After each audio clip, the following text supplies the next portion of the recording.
En 2025, j'ai regardé 436 films. Il y en a eu des excellents, il y en a eu des moins bons. Je vous parle de tout ce que j'ai regardé. On fait la revue complète de mon année cinéma. Bonjour, mon nom est Eve Martel, bienvenue sur ma chaîne. Aujourd'hui, on explore une de mes passions, le cinéma. J'ai toujours été une fille qui adorait les films.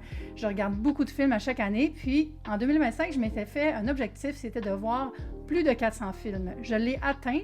Et ce qui est le fun, c'est que comme je fais un journal de cinéma sur une application dont je vais vous parler, ça me donne à la fin des statistiques. Donc, on va parler des meilleurs films que j'ai vus, les pires, les réalisateurs que j'ai le plus consommés, toutes ces choses-là intéressantes à décortiquer après une année de cinéma. Si vous venez de découvrir ma chaîne, bienvenue, mon nom est Eve Martel, je publie des vidéos à chaque semaine sur plein de sujets, je fais des vlogs, je fais de la cuisine, je fais des voyages, de l'exploration et je suis mordue de cinéma. Vous pouvez me suivre sur les réseaux sociaux, je mets tous les liens sous la vidéo, il y a aussi un lien vers mon compte Letterboxd. Si vous ne savez pas c'est quoi Letterboxd, c'est une application et un site en ligne où on peut enregistrer tous les films qu'on a vus, on peut aussi faire des listes de films à voir, explorer différents styles. Et ce qui est le fun, c'est qu'à la fin de l'année, ça nous donne le Letterboxd Wrapped où on peut voir toutes nos statistiques. Donc, on va regarder ça ensemble. Donc, on va regarder ensemble toutes mes statistiques. Ça va nous donner une bonne idée de ce que j'ai vu, qu'est-ce que j'ai aimé, c'est quoi mes coups de foudre, tout ça. Puis, si vous me suivez sur Letterboxd puis vous êtes actif, vous mettez des critiques, tout ça, c'est sûr que je vous suis. Moi, je suis toujours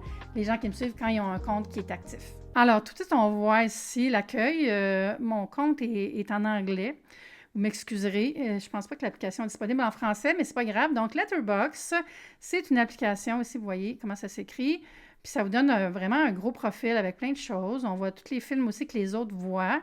C'est le fun parce qu'on peut suivre nos amis ou des gens qu'on ne connaît pas en tout pour trouver différentes inspirations au cinéma.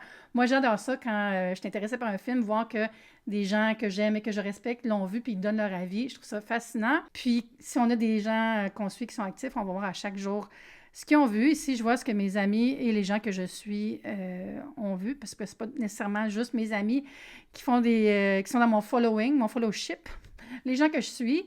Donc, on voit ici, la personne a laissé une revue, donc on peut lire, cette personne a laissé une longue revue.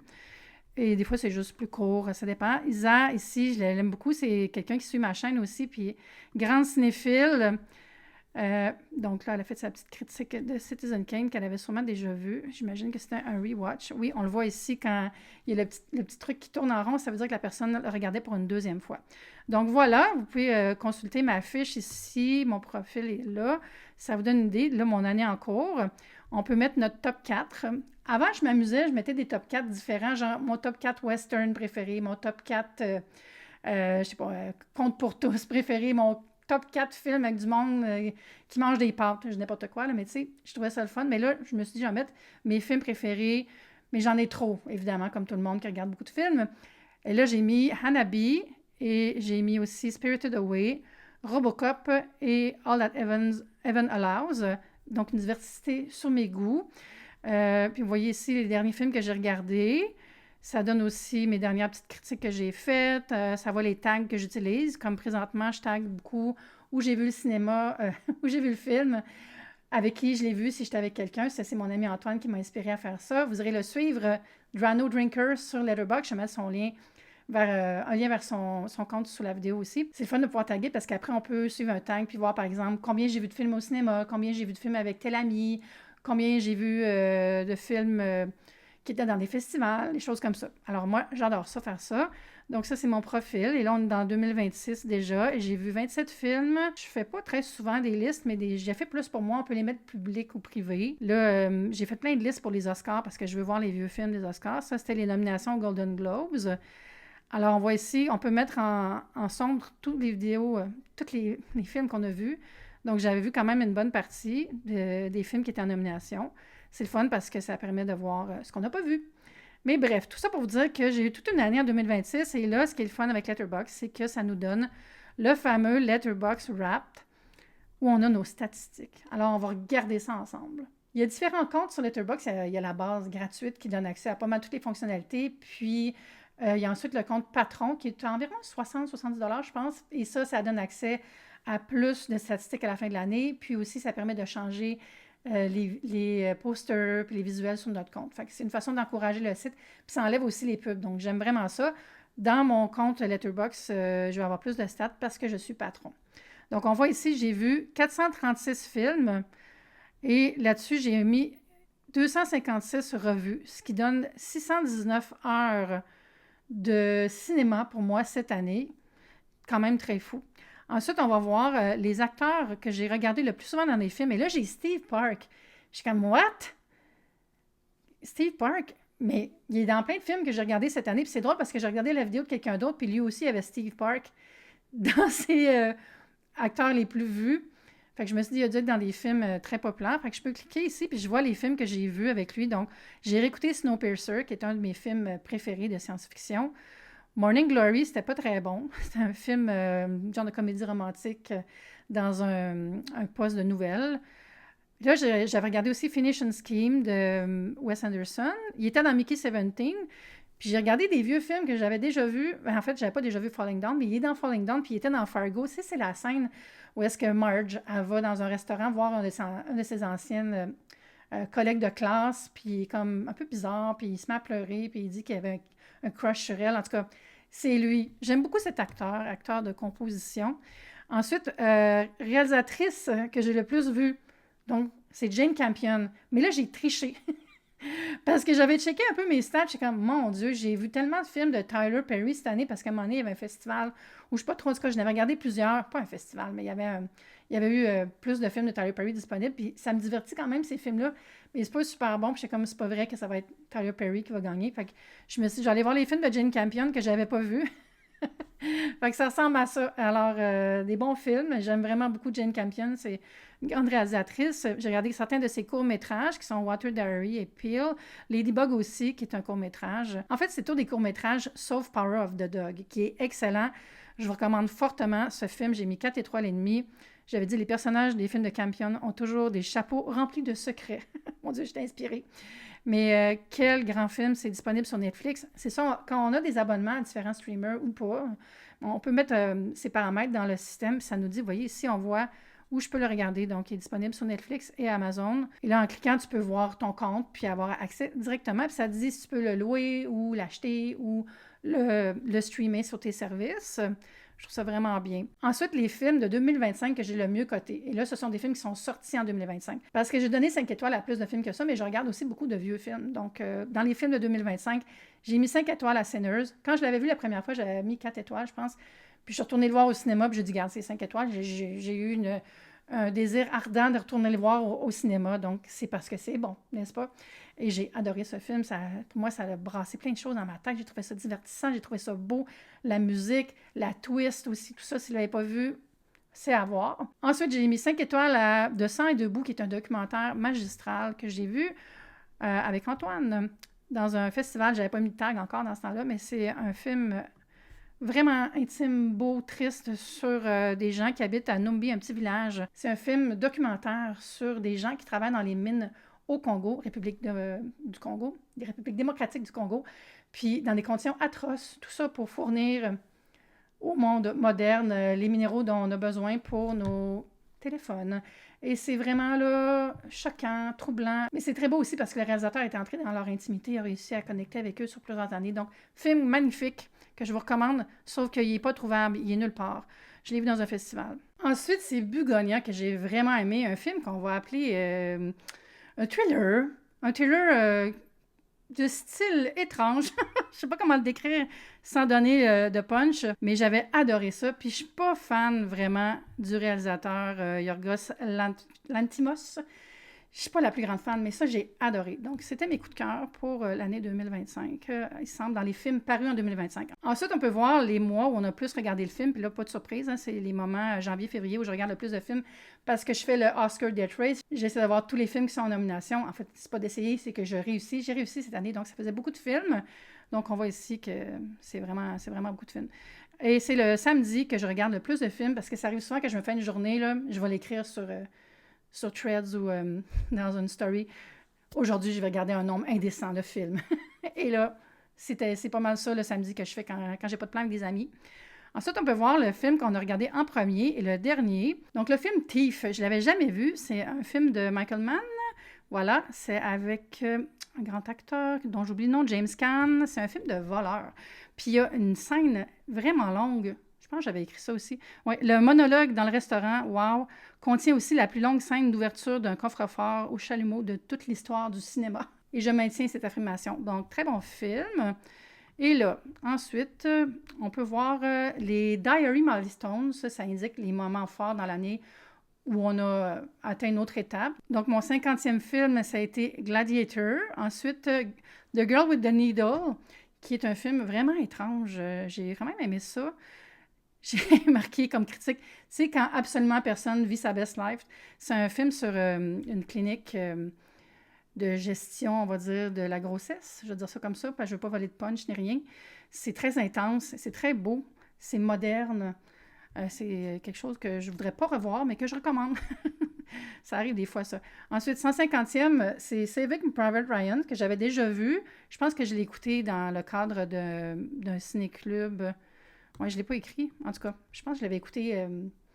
C'était comme un live sur Twitch qui regardait ça. Et mon autre milestone, ici, c'est un film avec une pochette assez suggestive. J'ai vu ça dans un festival avec Antoine aussi. C'est Strawberry Shortcake.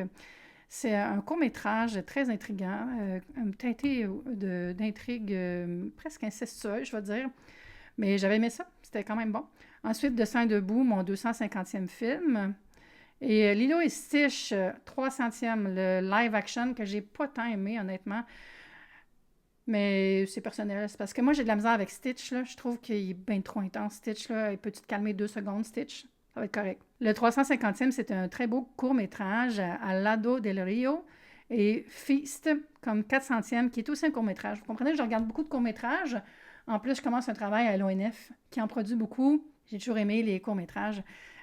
Ça fait que ça va quand même plus vite aller à plus de 400 films, mais tu sais, j'ai quand même majoritairement regardé des longs-métrages. Ensuite, c'est le fun parce qu'on nous parle des thèmes. Ici, c'est les thèmes que j'ai regardés le plus souvent. C'était Moving Relationship Stories, des histoires touchantes de liens entre nous, de relations. Et le nano-genre, on va encore plus pointu, c'est Friendship Storytelling Complexity. Et là, je peux voir c'est quoi les films qui étaient là-dedans. C'est le fun, hein? On peut voir tous les films que ça représente. Après, moi, j'ai accès aux statistiques approfondies parce que je suis une patron, voilà. Alors, je vais cliquer et explorer avec vous. J'ai pas tellement regardé ça, fait que c'est new to me. Là, ici, les statistiques, on les avait déjà vues. On voit ici, par semaine encore, c'est comme tout l'overview. Et en moyenne, je regarde 36 films par mois. Et une moyenne de 8 par semaine. Vous comprendrez que je suis célibataire et sans enfant. C'est mon loisir préféré, c'est le cinéma, puis c'est souvent mes sorties aussi. Donc, mais tu sais, c'est facile d'arriver à 8 si tu en regardes, mettons, 1, 2 la semaine, puis 5 la fin de semaine, 4, 5 la fin de semaine, ça monte vite. Ah, j'ai pas regardé, le dernier film que j'ai regardé en 2025, c'est ce film-là qui est 22. C'est un court-métrage très cute, mais honnêtement, je l'ai regardé simplement parce qu'il y a Connor Story dedans. L'acteur qui joue Ilya dans Heated Rivalry, ma passion. Mais c'était vraiment bien, c'était cute. J'ai hâte de voir ses autres films. Lui, il était en train de finir un long métrage aussi, d'ailleurs. C'est un long métrage ou un court métrage? En tout cas, il réalise un film présentement, Connor Story, avec des iPhones, tout filmé avec iPhone. Puis, c'est les films qu'on a le plus regardés. Et là, j'ai regardé 5 fois K-Pop Demon Hunters.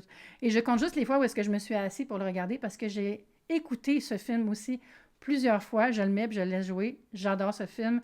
C'est un film qui a été une de mes hyperfixations cette année. Je trouve ça cute de penser que ça, c'était une hyperfixation maintenant que j'ai regardé Heated Rivalry tellement de fois que je ne peux pas vous dire combien de fois parce que c'est gênant, là. C'est plus que 15. C'est gênant. C'est gênant. Ensuite, j'ai regardé 2 fois Rogue One parce que quand j'avais fini la série Andor, j'avais eu le goût tout de suite de le revoir. Puis je l'ai réécouté dans le cadre d'un ciné-club sur Twitch. Ensuite, j'ai regardé 2 fois To Live and Die in LA. C'est un de mes films préférés de tous les temps, de William Friedkin. Je l'avais réécouté parce qu'il était enfin disponible sur Tubi. Je ne l'avais pas vu depuis genre 20 ans, pour vrai, là. Ce film-là, c'est incroyable. C'est l'histoire d'un policier un peu bizarre, un peu trop intense. Je vais dire presque corrompu parce qu'on dirait que son besoin de justice le rend fou. Et d'un faux monnayeur qui est joué par William Dafoe, qui était très jeune et très beau. Et toutes les histoires, c'est à LA, puis la musique, les jeux de caméra, les couleurs, c'est tellement les années 80. C'est un film pour moi qui est parfait. D'ailleurs, j'ai donné 5 étoiles et un cœur. Je vais vous parler de comment je note les films après.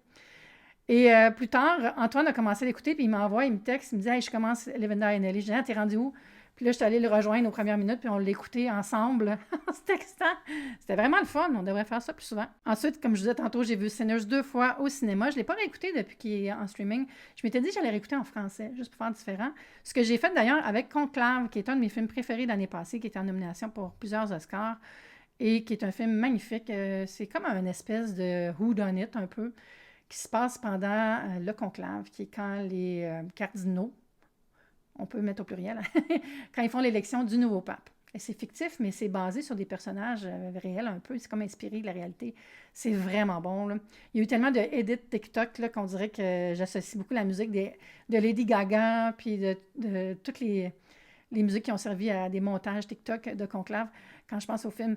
Mais c'est vraiment, vraiment, vraiment bon, puis je le réécouterai ad vitam. C'est le genre de film, pour moi, qui est rendu un comfort movie. Ensuite, on y va par genre, pays et langue. Donc, ce sont des drames que j'ai le plus regardés. Ensuite, des comédies, 184 drames et 127 films qui sont des comédies. Ensuite, thriller, beaucoup de documentaires, puis moi, j'ai vraiment une passion pour tous les documentaires, je regarde énormément.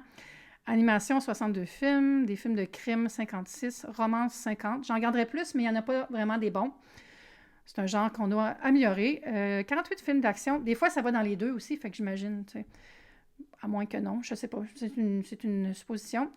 43 films d'aventure et 42 films de science-fiction. Les films que j'ai vus le plus sont américains, ensuite anglais, canadien, France. Ensuite, ça va vraiment comme dans le petit détail européen, varia. Et la majorité des films que je regarde sont en anglais ou en français. No spoken language. Ça, c'est souvent des courts-métrages où personne parle. Mais il y a quelques films aussi où personne parle. J'ai regardé The Beaver.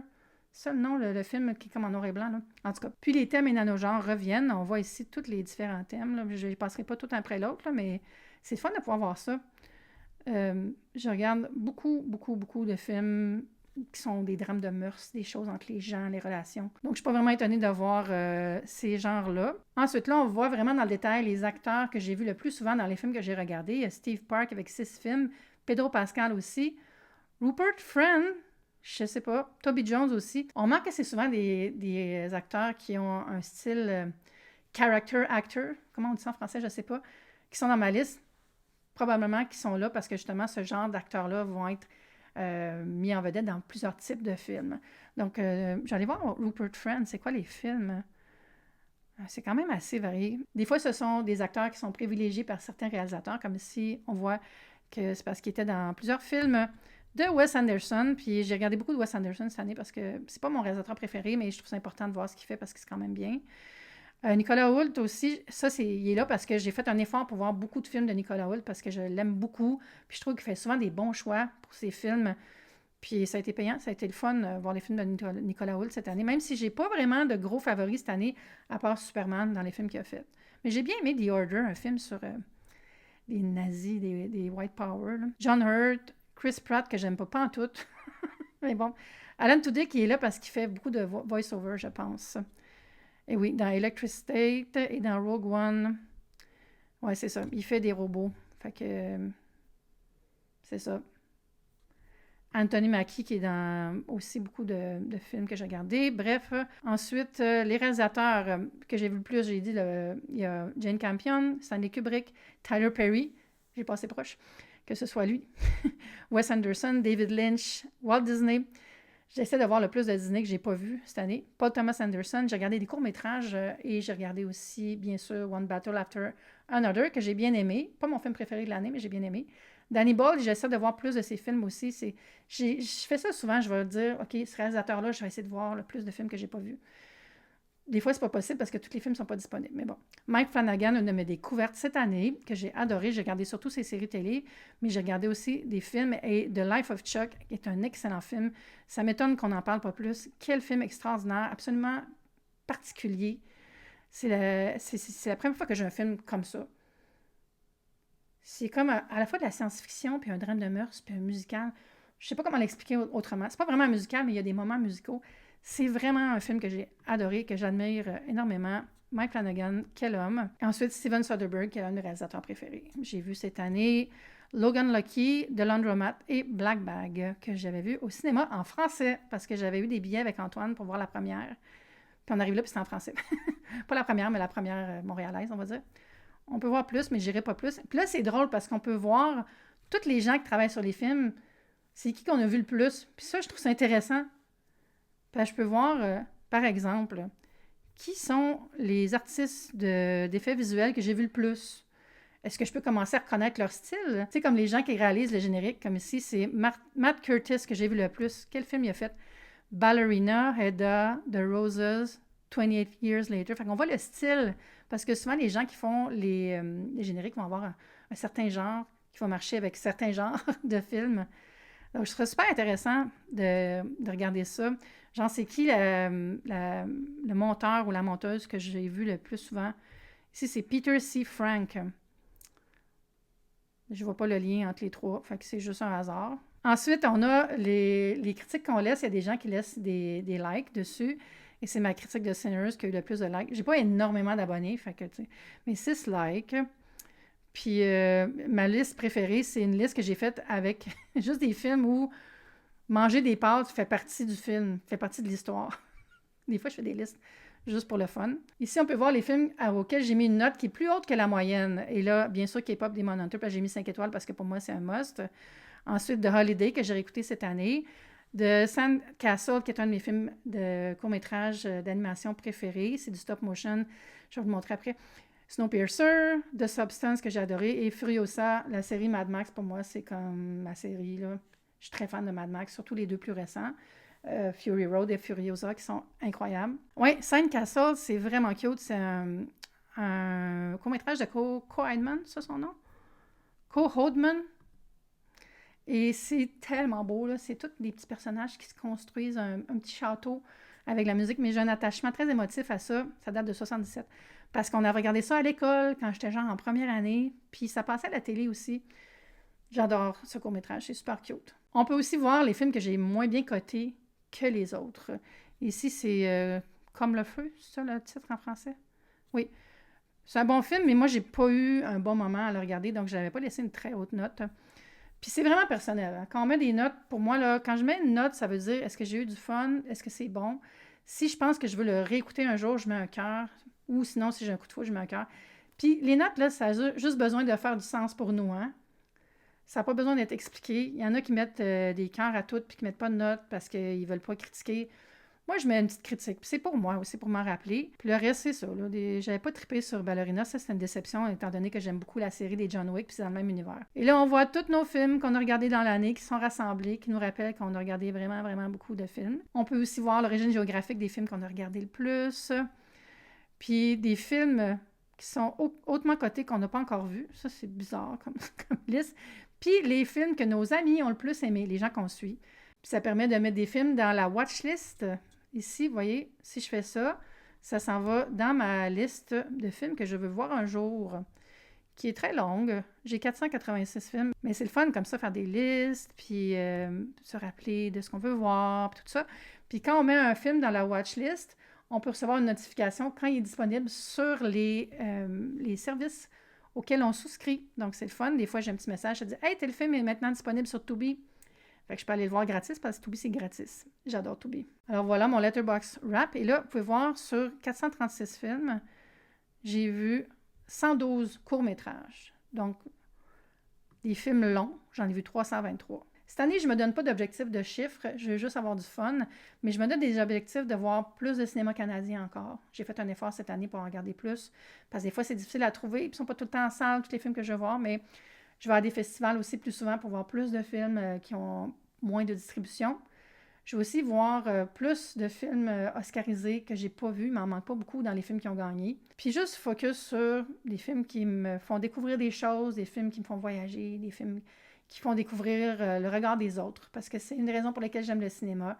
Ça me permet vraiment là, d'ouvrir mon monde à celui des autres. Si vous avez des questions sur n'importe quel de ces films-là, ça va me faire plaisir d'y répondre. D'ailleurs, je vais faire plus souvent des lives où on parle de cinéma puis de télé en 2026. Comme je commence à travailler comme stratège à l'Office national du film cette semaine, Je vais avoir moins de temps pour faire des vlogs, je vais en faire encore, mais moins souvent. Donc, je vais faire plus souvent des live streams, des diffusions en direct sur mon compte où on va parler cinéma, on va parler télé, on va parler plein de choses. On va continuer à faire ce qu'on faisait déjà aussi, mais avec ce petit bonus-là de parler plus souvent de culture. J'espère que ça vous a plu et si vous avez des questions, c'est ça, laissez un commentaire. Vous pouvez vous abonner à ma chaîne si ça vous tente de vous joindre à moi.